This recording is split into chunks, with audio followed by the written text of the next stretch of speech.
எரேமியா 23ஆம் அதிகாரம் 24வது வசனத்தை நாம் வாசிக்க கேட்க போகிறோம். இந்த நாளுடைய செய்தியின் தலைப்பு வெறுமையை மாற்றுகிற கர்த்தர். அல்லேலூயா. எரேமியா 23:24வது வசனம். எவனாகிலும் தன்னை நான் காணாதபடிக்கு மறைவிடங்களில் ஒளித்துக் கொள்ள கூடுமோ என்று கர்த்தர் சொல்லுகிறார். நான் வானத்தையும் பூமியையும் நிரப்புகிறவர் அல்லவோ. என்ன சொல்றார் ஆண்டவர்? நான் வானத்தையும் பூமியையும் நிரப்புகிற தேவன். அல்லேலூயா. அவர் வானத்தையும் பூமியையும் நிரப்புகிற கர்த்தர் என்று சொல்கிறார். அப்போ பூமியில் வாழ்கிற நம்மை எல்லா காரியத்திலும் ஆண்டவர் நிரப்புகிற தேவனாக இருக்கிறார். நம்மளை நிரப்புவாருங்க. ஒரு பாத்திரம் வெறுமையாக இருந்தால் அதை கர்த்தர் நிரப்புவார். அவர் நிரப்புகிற தேவன். இன்றைக்கி நீங்கள் யாரெல்லாம் வெறுமையாக இருக்கிறீங்களோ நல்லா கவனிங்க. ஆண்டவருடைய சமூகத்தில் உங்கள் வாழ்க்கையை ஒப்பு கொடுக்கும்போது ஆவியானவர் நிரப்புகிறார். அல்லேலூயா. அப்போ ஆனால் இன்றைக்கி நம்முடைய வாழ்க்கை எப்படி இருக்குது அப்படி நீங்கள் பார்த்தீங்கன்னா வெறுமையாய் காணப்படுகிறது. இந்த வெறுமையாய் காணப்படுகிற அனுபவம் ரொம்ப டேஞ்சர். நீங்கள் யாரெல்லாம் உங்கள் வாழ்க்கையில் வெறுமையான ஒரு அனுபவத்துக்குள்ளே கடந்து போகிறீங்களோ அது ரொம்ப டேஞ்சரான ஒரு விஷயம். ஜெபம் இல்லாத ஒரு வெறுமை, விசுவாசம் இல்லாத ஒரு வெறுமை, ஆசீர்வாதம் இல்லாத ஒரு வெறுமை இல்லையா? அந்த வெறுமைக்குள்ளே நீங்கள் யாரெல்லாம் கடந்து இருக்கிறீங்களோ அது ரொம்ப மோசமான சூழ்நிலையை உண்டாக்கிடும். அப்போ இன்றைக்கி உங்கள் வாழ்க்கையில் உங்கள் வீடு எப்படிப்பட்ட காரியத்தினால நிரப்பப்பட்டிருக்கிறது, எப்படி உங்கள் வீடும் உங்கள் இருதயமும் நிரப்பப்பட்டிருக்கிறது, உங்கள் குடும்பம் எப்படிப்பட்ட காரியத்தினால் நிரப்பப்பட்டிருக்கிறது. பைபிளில் நிறைய நிரப்புதலை குறித்து சொல்லப்பட்டிருக்கு. ஆனால் நான் ஒரு 2 அல்லது 3 காரியங்கள் எவ்வளவு நம்ம இந்த நேரத்துக்குள்ளே முடிக்க முடியுமோ நான் உங்களை அந்த சத்தியத்துக்கு நேராக நடத்த நான் விரும்புகிறேன். அல்லேலூயா. இன்றைக்கி நீங்கள் சொல்லணும், ஆண்டவரே நான் வெறுமையாக இருக்கிறேன், என்னை நீங்கள் நிரப்புங்கப்பா. ஆதியாகமத்தின் புஸ்தகத்தில் 1ஆம் அதிகாரம் 1-2 வசனங்களை நம்ம வாசிக்க கேட்போம். ஆதியாகமம் 1-2 வசனங்கள். ஆதியாகமம் 1ஆம் அதிகாரம் 1-2 வசனங்கள். ஆதியிலே தேவன் வானத்தையும் பூமியையும் சிருஷ்டித்தார். ஆதியிலே தேவன் வானத்தையும் பூமியையும் சிருஷ்டித்தார். பூமியானது, நல்ல கவனிங்க, பூமியானது ஒழுங்கின்மையும் வெறுமையுமாய் இருந்தது. கவனிக்கிறீங்களா? பூமியானது எப்படி இருந்தது? ஒழுங்கின்மை. அடுத்தது வெறுமை. எங்க வெறுமை இருக்குதோ அங்க ஒழுங்கின்மை இருக்கும். எங்க ஒழுங்கின்மை இருக்குதோ அங்க வெறுமை இருக்கும். அப்போ உங்களுடைய லைஃப்ல நீங்க ஜெபம் இல்லாத வெறுமை, அபிஷேகம் இல்லாத வெறுமை, துதி இல்லாத வெறுமை, வசனம் உங்க இருதயத்தில் இல்லாத வெறுமை, ஆலயத்தில் வெறுமை, எங்கெல்லாம் வெறுமை காணப்படுகிறதோ அங்க அடுத்து என்ன ஒட்டிக்கிட்டு வரும் சொல்லுங்களேன்? ஒழுங்கின்மை. எந்த ஒரு பிள்ளை ஒழுங்கின்மையாக நடக்கிறாங்களோ, ஒழுங்கின்மையாக பேசுகிறாங்களோ, ஒழுங்கின்மையாக பிஹேவ் பண்ணுறாங்களோ அங்கே நீங்கள் புரிஞ்சிக்கலாம் அங்கே வெறுமை காணப்படுகிறது. இன்றைக்கி உங்களுடைய லைஃப்பில் ஆண்டவரே என் இருதயத்தில் என்ன வெறுமை இருக்குதப்பா, என் குடும்பத்தில் என்ன வெறுமை இருக்குது ஆண்டவரே, அந்த வெறுமையெல்லாம் நீங்கள் மாற்றி ஆண்டவர் உம்முடைய ஆசீர்வாதத்தினால நிரப்புங்க ஆண்டவரே. இன்றைக்கி உங்கள் குடும்பம் வெறுமையாக இருக்கிறதுனால தான் உங்கள் குடும்பத்தில் பலவிதமான ஒழுங்கின்மை. உன் பிள்ளைங்க வெறுமையாக இருக்கிறாங்க, அதனால தான் ஒழுங்கின்மை. இன்றைக்கி நீங்கள் வெறுமையாக இருக்கிறீங்க, அதனால தான் ஒழுங்கின்மை. அப்போ இந்த ஒழுங்கின்மையும் வெறுமையும் ஒன்றோடு ஒன்று தொடர்பு கொள்ளுக்கிற காரியமாக இருக்கிறது. இன்றைக்கி உங்கள் இருதயத்தில் ஒரு வெறுமை காணப்படுமானால் நீங்கள் அதை அப்படியே விட்டுறக்கூடாது. 2வது வசனத்தை வாசிங்க. பூமியானது ஒழுங்கின்மையும், மறுபடியும் பாருங்க, பூமியானது ஒழுங்கின்மையும் வெறுமையுமாய் இருந்தது. ஆழத்தின் மேல் இருள் இருந்தது. இப்ப 3வது ஒரு காரியமும் ஒட்டிக்கும். எங்க ஒழுங்கின்மை இருக்கிறதோ அங்க வெறுமை, எங்கே வெறுமை இருக்கிறதோ அங்க ஒழுங்கின்மை. இது 2ம் போக 3வதா ஒன்று ஜாயிண்ட் ஆகும். என்னது? இருள். ஐயா, அந்த 3 காரியமும் உங்கள் வாழ்க்கையில் இருக்கிறதுக்கு காரணமே வெறுமையா? உன் குடும்பத்தில் இருள் வந்ததுக்கு காரணம், உனக்குள்ள ஒரு இருளின் ஆவி வந்ததுக்கு காரணம், உனக்குள்ள ஒரு ஒழுங்கின்மை காணப்படுவதற்கு காரணம் நீ வெறுமையா இருக்கிற, வேற ஒன்றும் இல்லை. இன்னைக்கு ஆவியானவர் உங்களோடு பேசுறாரு, ஆண்டவரே நான் ஒழுங்கின்மையா காணப்படுறேனா, எனக்குள்ள வெறுமை இருக்கிறது, என் குடும்பத்துக்குள்ள வெறுமை, என் பிள்ளைகளுக்குள்ள வெறுமை. வசனத்தை போட்டு உங்க இருதயத்தை நிரப்ப முடியாத ஒரு சூழ்நிலை. ஆனா ஒரு நன்மை, ஒரு காரியம் நடக்குது. என்னன்னா, அங்கே ஆவியானவர் அசைவாடினார். கைகளை தட்டி கர்த்தரை ஸ்தோத்திரம் பண்ணுவோம். பரிசுத்த ஆவியானவர் அசைவாடுகிறார். பரிசுத்த ஆவியானவர் அசைவாடின உடனே அடுத்து இன்னொன்று நடக்குது, கர்த்தருடைய வார்த்தையினாலே அங்கே நிரப்பப்படுகிறது. ஆண்டவர் சொல்றாரு, ஒவ்வொரு காரியமும், வானமும் உண்டாக கடவுது, பூமியை உண்டாக கடவுது, சூரியன் உண்டாக கடவுது, என்னென்ன மரம் செடி கொடிகள் உண்டாக கடவுது. கர்த்தருடைய வார்த்தை அந்த வெறுமையான, அந்த இருள் நிறைந்த, அந்த ஒழுங்கின்மையாக இருந்த அந்த பூமியை நோக்கி வந்து கொண்டே இருக்கும் பொழுது ஏதோ ஒன்று மாற்றம் நடக்கிறது. எத்தனை பேர் ஆமேன்னு சொன்னீங்க? ஆவியானவர் அசைவாடும் பொழுது ஒரு மாற்றம் நடக்கிறது. எப்போ உன் இருதயத்துக்குள்ள, உன் குடும்பத்துக்குள்ள, உங்கள் பிள்ளைகளுக்குள்ள ஆவியானவர் அசைவாடுறாரோ, கர்த்தருடைய வார்த்தை உங்கள் இருதயத்தை, உங்கள் உள்ளத்தை நிரப்புதோ, ஒரு மாற்றம் நிகழும். எத்தனை பேர் ஆமேன்னு சொல்கிறீங்க? மாற்றம்.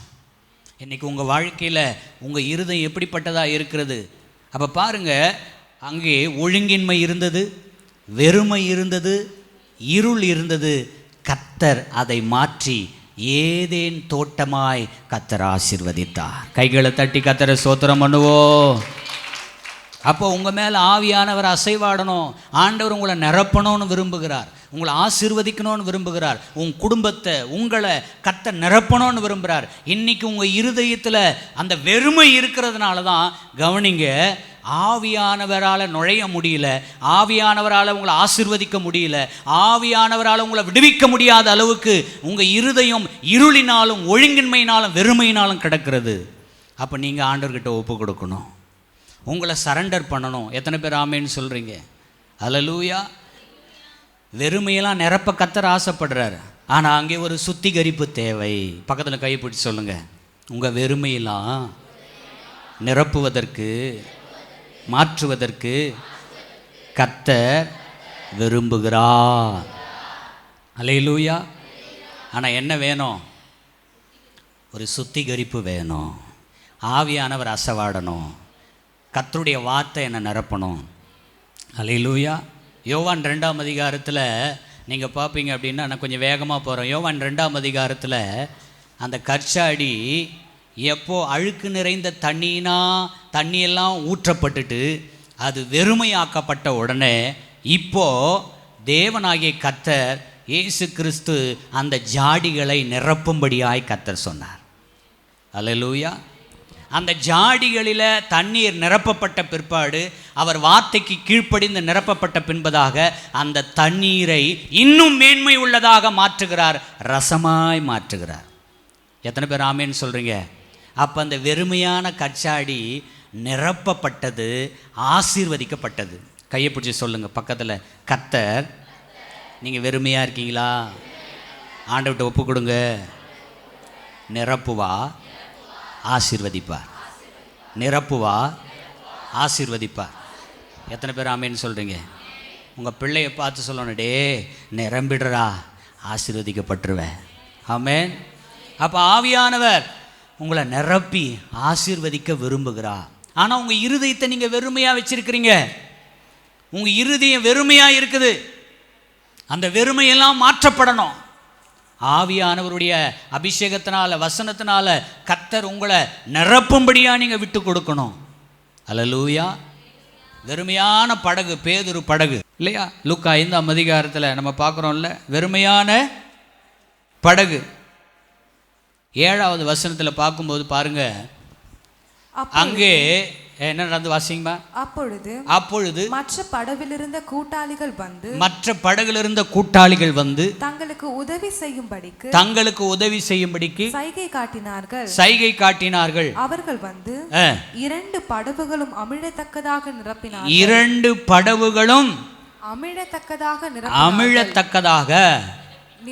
நிரப்பினார்கள். அல்லேலூயா. என்னாச்சு?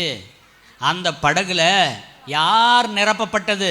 இதுக்கு முன்னாடி வெறுமையான படகு, இதுக்கு முன்னாடி தோல்வியான படகு, இதுக்கு முன்னாடி ஆசீர்வாதம் இல்லாத படகு, இதுக்கு முன்னாடி சபிக்கப்பட்ட படகா இருந்த அந்த படகுல தேவனாகிய கர்த்தர் நிரப்பினார்.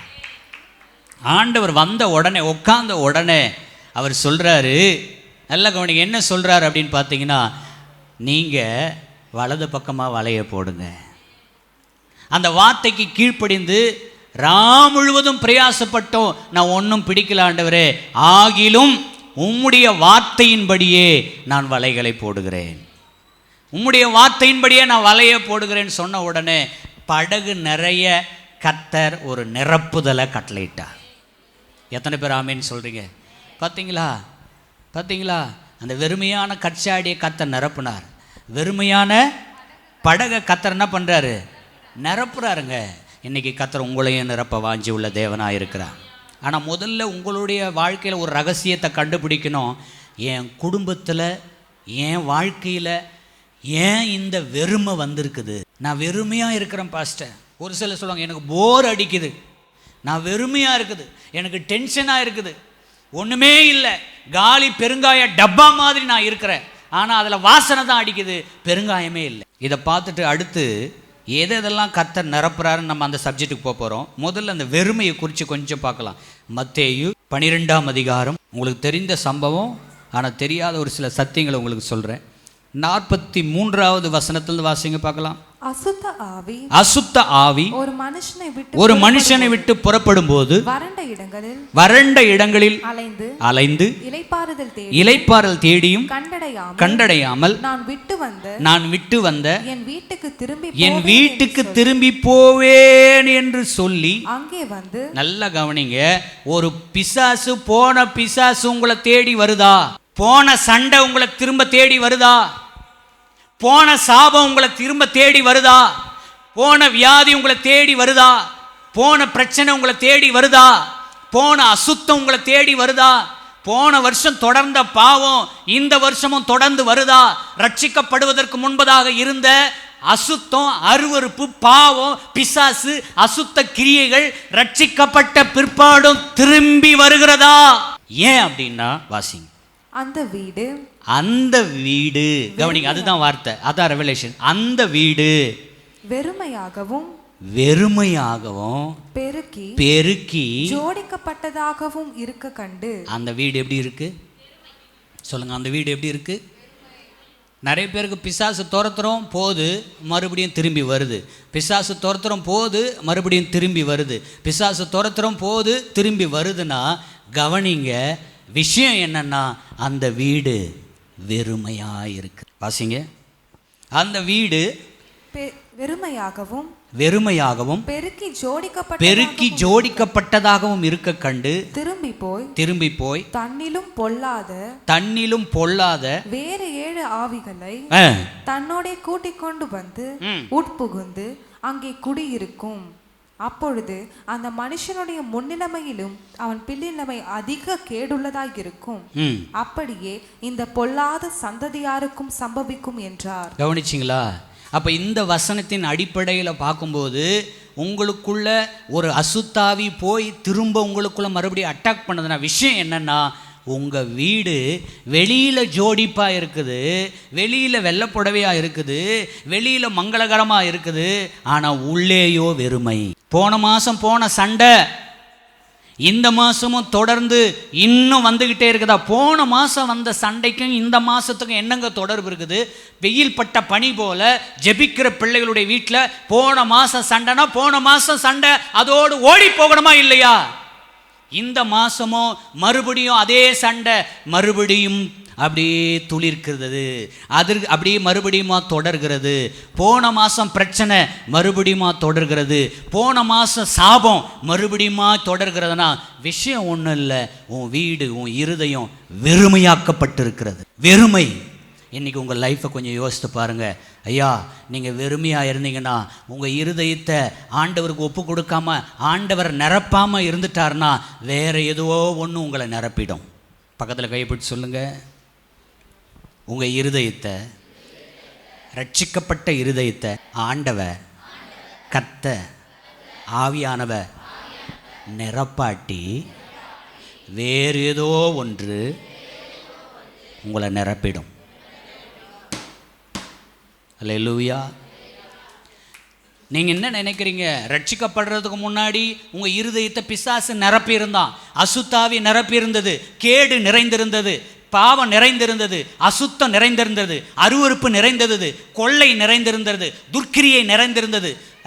எப்படிப்பட்ட பாவங்கள்லாம் நிறைஞ்சிருக்குமோ அதெல்லாம் மனசில் நிறைஞ்சிருந்தது. கேடான பாவமான சாபமான காரியத்தை செஞ்சோம், வாழ்ந்தோம். ஒவ்வொரு நாளும் பிசாசுக்கு நம்ம கீழ்ப்படிந்து போனோம். ஆனால் எப்போ நீங்கள் ரட்சிக்கப்பட்டீங்களோ, சபைக்கு வந்தீங்களோ, ஞானஸ்நானம் எடுத்தீங்களோ, உங்கள் இருதயம் ஆண்டவரால் நிரப்பப்பட வேண்டும், ஆவியானவரால் நிரப்பப்பட வேண்டும், வசனத்தினால் நிரப்பப்பட வேண்டும், கிருபையினால் நிரப்பப்பட வேண்டும், விசுவாசத்தினால் நிரப்பப்பட வேண்டும், வல்லமையினால் நிரப்பப்பட வேண்டும், ஆண்டவருடைய பலத்தினால் நிரப்பப்பட வேண்டும், உற்சாகத்தினால் நிரப்பப்பட வேண்டும், ஆண்டவருடைய மகிமையினால் நிரப்பப்பட வேண்டும். கைகளை தட்டி கர்த்தரை ஸ்தோத்திரம் பண்ணும்.